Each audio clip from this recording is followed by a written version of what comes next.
Good morning, good afternoon, good evening, depending on when and where you are when you watch this video. Welcome back to Breaking and Healing. There's been something on my mind, especially since yesterday. I had a conversation with an individual, and they said to me in this conversation, we were discussing something and it led to domestic violence. Something that I have become very passionate about since I have become a survivor, especially. The person was retelling an experience that they had in their life where they experienced domestic violence. And as I listened, I'm like, this individual is still experiencing domestic violence. But the part that kept going over and over in my mind as I tried to rest last night, even when I woke up again, I kept hearing it. And what the individual said in their message to me regarding what they had experienced, they said, I was only hit one time, and it was not with a fist. I didn't respond oh yes I did. I did respond. Let me take that back. I didn't react, but I responded. And I simply said, it's still not okay. And then they just kind of looked at me, and then they continued talking as if I didn't respond. So as I sat there listening to them talk, I left, we separated, we went our ways. Individuals, and I'm saying individuals because it happens to adults, teenagers, kids. Everyone gets trapped into the domestic violence web. Everyone. You can't just say it's just women, or it's just men, or it's just children, or it's just this race, or it's just that race. No. Everyone is impacted in some type of way when it comes to domestic violence. Now, the point that I want to make in this particular video is the rationalizing. When we try to rationalize things away. Oh, it wasn't with a fist. They just kind of hit me with their open hand. Or they just pushed me a little bit. Or they just locked me up in my room and threw the key away. No, not throw the key away. You know, some people actually get locked in. They cannot exit their home. They've been locked by padlocks, locked by whatever it is, and they can't get out. We've seen situations through the years, if you've seen reenactments from movies and so on, so many different levels of domestic violence. None of them are okay. None of them are okay. None of them. They still cause mental issues.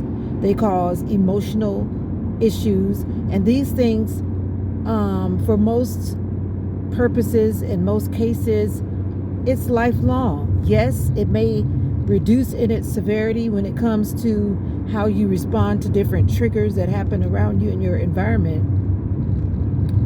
But it's still never okay. Hold on just a second. Rationalizing domestic violence behavior is never okay. Now, I don't generally do this video recording when I'm driving, but I said I had to get it off of my chest, get it out of my mind, because right now I'm feeling the tension for this person. Because if you're going to tell me that someone is doing these things to you, they're still belittling you verbally, that means verbal abuse.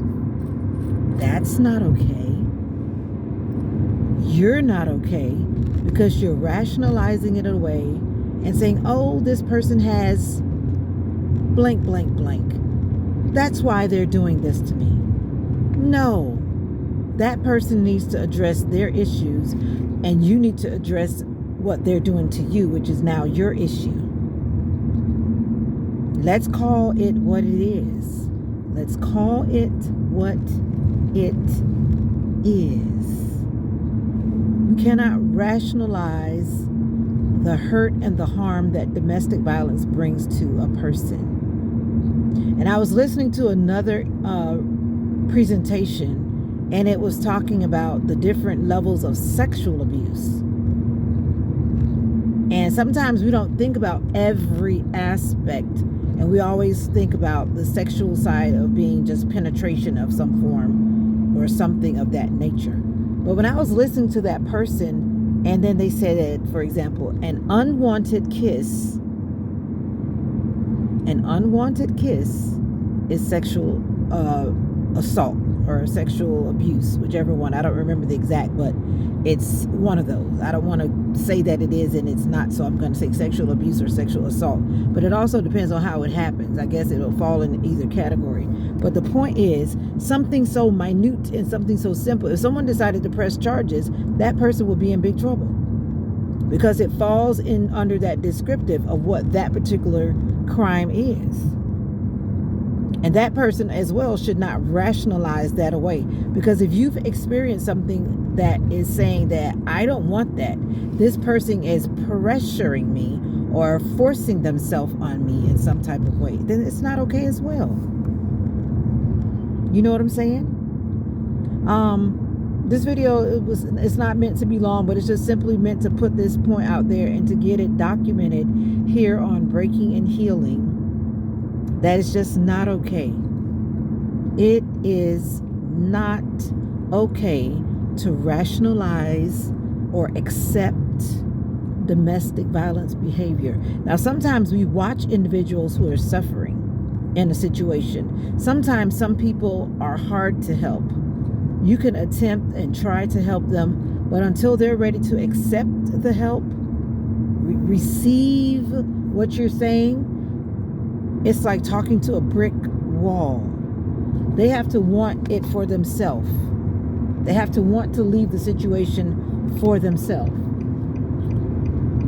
And that's a whole nother story. And I plan to talk about that in another video. But it's just never okay to rationalize away domestic violence behavior or seeing someone hurting or struggling through domestic violence. And if you can safely help that person, then you should try to, if it is in you to do so. Yeah. It's just never okay. See you in another video. And I hope that you're taking care of yourself. Breaking and healing is no joke. So many people are broken. So many people are healing. Some people don't even realize that they're broken. They don't realize that they need healing, but they do. And I hope this video reaches the right people at the right time, at the moment that they need it. And if this video, will help someone else that please share it to them. I would greatly appreciate it. And I think they will too. Take care and bye for now.